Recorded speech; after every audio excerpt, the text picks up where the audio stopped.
नमस्कार। तमाम अटकलों के बीच उत्तर प्रदेश के मुख्यमंत्री योगी आदित्यनाथ 2 दिनों के दिल्ली दौरे पर हैं और आज उन्होंने गृह मंत्री अमित शाह से मुलाकात की। दोनों नेताओं के बीच करीब 1.5 घंटे तक की बातचीत हुई है। योगी आदित्यनाथ कल सुबह 11:15 बजे प्रधानमंत्री से मुलाकात करेंगे। इसके बाद 12:30 बजे के करीब वो बीजेपी अध्यक्ष जेपी नड्डा से मिलेंगे। हाल ही में बीजेपी ने उत्तर प्रदेश के अपने नेताओं और कार्यकर्ताओं से फीडबैक लिया था। माना जा रहा है कि कोरोना संकट के दौरान योगी सरकार के कामकाज के तरीके को लेकर नेताओं कार्यकर्ताओं में असंतोष है। इसका कोरोना संकट के बीच हुए पंचायत चुनावों में भी दिखा, जिसे लेकर पार्टी नेतृत्व चिंतित है, क्योंकि 2017 में उत्तर प्रदेश में बीजेपी को बड़ा जनादेश मिला था और पार्टी किसी भी सूरत में इसे गंवाना नहीं चाहती है।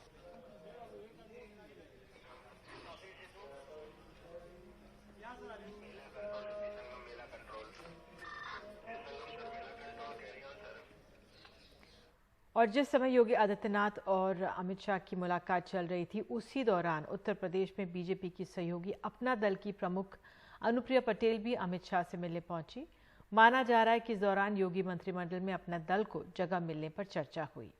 विधानसभा चुनाव से पहले बीजेपी सहयोगी दलों को साथ लेना चाहती है। सहयोगी दलों को सम्मान और पदनाम मिलने का मलाल है। अनुप्रिया पटेल को इस बार भी मोदी मंत्रिमंडल में जगह नहीं मिली है। उधर ए.के. शर्मा ने निषाद समाज के वरिष्ठ नेता डॉक्टर संजय कुमार निषाद और संत कबीर नगर से सांसद प्रवीण निषाद से दिल्ली में मुलाकात की। माना जा रहा है सहयोगी दल उपेक्षित सा महसूस कर रहे हैं।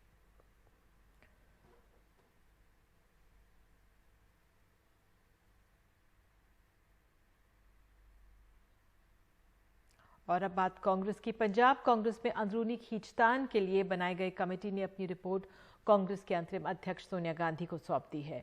सूत्रों के अनुसार कैप्टन की कार्यशैली को लेकर नाराजगी की बात शामिल है, लेकिन उनके खिलाफ बगावत जैसी कोई बात नहीं है। इस रिपोर्ट में प्रदेश अध्यक्ष को बदलने की सिफारिश की गई है। कांग्रेस के लिए सिद्धू की अहमियत को बताया गया है, लेकिन ये भी कहा गया है कि मुख्यमंत्री या प्रदेश अध्यक्ष जैसा बड़ा पद नहीं दिया जा सकता।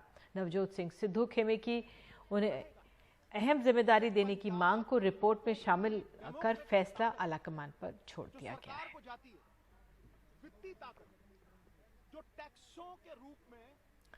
और अब खबर है मध्य प्रदेश से। मुरैना में अवैध रेत खनन को रोकने गई वन विभाग की टीम पर करीब 100 लोगों ने हमला किया। कहा जा रहा है ये गांव वाले थे, लेकिन लाठी डंडे, बंदूकें और फरसे जैसे हथियार लेकर आए हुए थे। इस मामले में पुलिस की भूमिका भी संदेह के घेरे में है।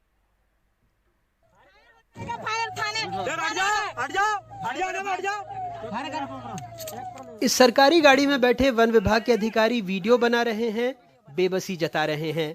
सामने आक्रामक भीड़ है और शायद बंदूक भी काम नहीं कर रही। अरे आज राउंड ही ना चले तुमने जानबूझ के ट्रैक्टर दिया, जानबूझ के नहीं। वन विभाग के एसडीओ श्रद्धा पांढरे और एसएएफ की टीम गश्त पर थी। रास्ते में अवैध रेत से भरी ट्रैक्टर ट्रॉली दिखाई दी। टीम ने उसे जब्त कर लिया। एसडीओ श्रद्धा पांढरे ने देवगढ़ टीआई को फोन लगाकर ट्रैक्टर ट्रॉली जब्त करने की बात कही, लेकिन फौरन पुलिस से मदद नहीं मिली। मैंने टीआई को भी फ़ोन लगाया। टीआई ने कहा कि मैं यहाँ हूँ नहीं और मेरे पास स्टाफ यदि अवेलेबल होंगे तो मैं भेजूँगा। इस टाइप का उनका जवाब रहा। तो हम ट्रैक्टर को लेकर देवगढ़ की ओर बढ़ गए। उसी दौरान बीच में 2-3 गांव क्रॉस, नहर रोड में 2-3 गांव क्रॉस करने के बाद पठानपुरा गांव में पहले तो ये जो मेन रोड होता है उसे जाम कर दिया गया और एक रेत माफिया के ट्रैक्टर को बचाने के लिए उस गांव के 100 से 150 रेत माफिया डंडे से पत्थर लेकर, डंडे लेकर हमारे गाड़ियों की तरफ बढ़े और हमला करने लगे, और जोर जोर से हमारे गाड़ियों में मारने लगे और ट्रैक्टर छुड़ा ले गए। बाद में पुलिस ने 5 लोगों पर नामजद मामला दर्ज कर लिया। इसमें उनके द्वारा बताया गया कि एक आरोप लगाया गया था कि यह पुलिस फोर्स थाने का नहीं था, बल्कि उनके द्वारा जो वहाँ कंपनी मिली हुई है, तो उस कंपनी का फोर्स जो है लेके वो गई थी साथ में, और ग्रामीण जन काफ़ी संख्या में थे। इन्होंने जो थाना प्रभारी को बताया था उस समय जब ये गांव में जो घिर चुकी थी तब बताया था, पहले से एडवांस में नहीं बताया था, ऐसा थाना प्रभारी ने हमको बताया। भारतीय खान ब्यूरो के आंकड़े बताते हैं कि मध्य प्रदेश में 2018 में अवैध खनन के 15,205 मामले और 2019 में 16,405 मामले सामने आए। देश भर में जबकि उस दौरान ये आंकड़ा थोड़ा ही सही कम हुआ था। 2018 में देश में अवैध उत्खनन के 1,16,198 मामले दर्ज किए गए, जो 2019 में घटकर 1,15,492 हो गए। अवैध रेत उत्खनन के मामले में पहले नंबर पर उत्तर प्रदेश, दूसरे नंबर पर मध्य प्रदेश और तीसरे नंबर पर महाराष्ट्र है। कुछ सालों पहले मुरैना में अवैध उत्खनन रोकने गए एक युवा आईपीएस की ट्रैक्टर ट्रॉली से कुचलकर हत्या कर दी गई थी। श्रद्धा पांढरे पर पिछले 2 महीनों में ये नवा हमला है। बावजूद इसके कहीं कुछ नहीं होता, सिर्फ आरोप प्रत्यारोप लगते हैं। ये माना जाता है कि मध्य प्रदेश में अवैध उत्खनन सर्वदलीय है। नेता, अधिकारी, मंत्री सब इस मामले में मिले हुए हैं। मुरैना से उपेंद्र गौतम और भोपाल से कैमरा पर्सन रिजवान खान के साथ अनुराग द्वारी, एनडीटीवी इंडिया। और अब खबर है मुंबई से। मुंबई में बुधवार को दिन भर हुई बारिश के चलते मलाड में एक मकान गिर गया। इस हादसे में 11 लोगों की मौत हो गई, जिनमें से 9 एक ही परिवार के थे। पुलिस ने इस मामले में मकान के मालिक और ठेकेदार के खिलाफ केस दर्ज कर लिया है।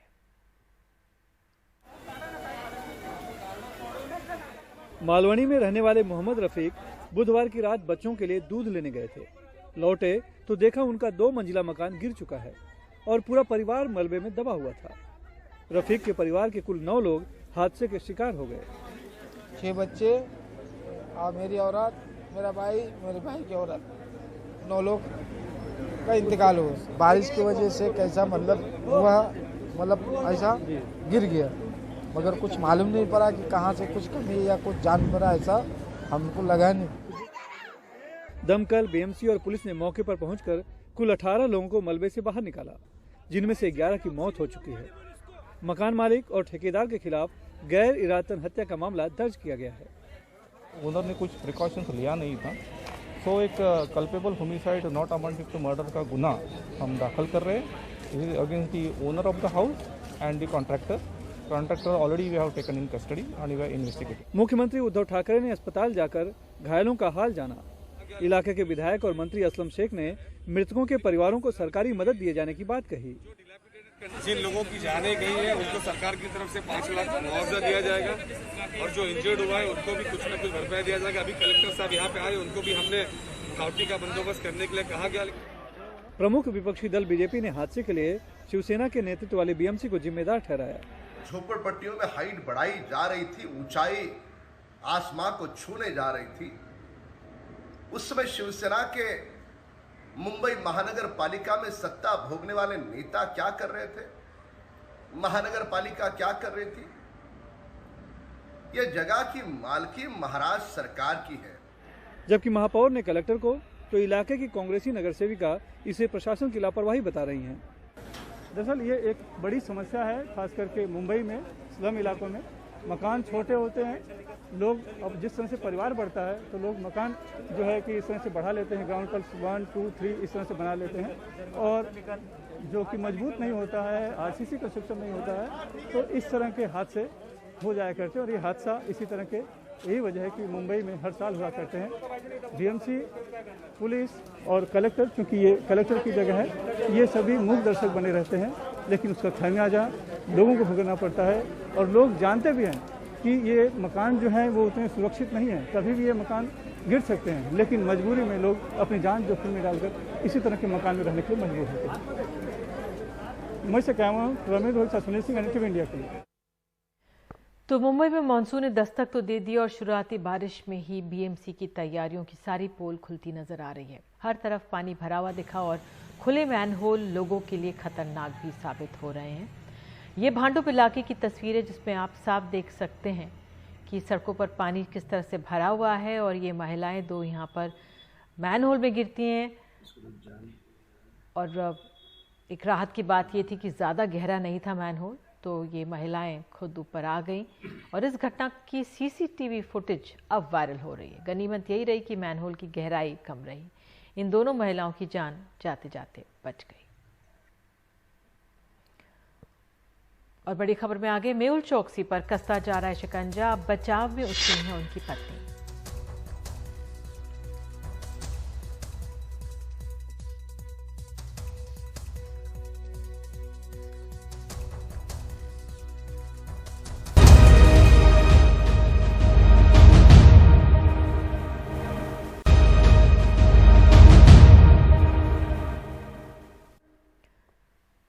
डोमिनिका में भगोड़े मेहुल चोकसी पर शिकंजा कसता जा रहा है। इस बीच उनके बचाव में उनकी पत्नी उतर आई हैं। उन्होंने कहा है कि मेहुल चोकसी के बारे में जितने दावे किए जा रहे हैं वे सब फर्जी हैं। भारत के भगोड़े मेहुल चोकसी की पत्नी प्रीति चोकसी अपने पति की कथित दोस्त बारबरा के हर दावे को खारिज कर रही हैं। प्रीति चोकसी ने एनडीटीवी से कहा, ये फर्जी दावे केवल मेरे पति की गलत तस्वीर पेश करने की कोशिश है। जाब्रिका ने अभी तक ये नहीं बताया है कि वो कहाँ हैं।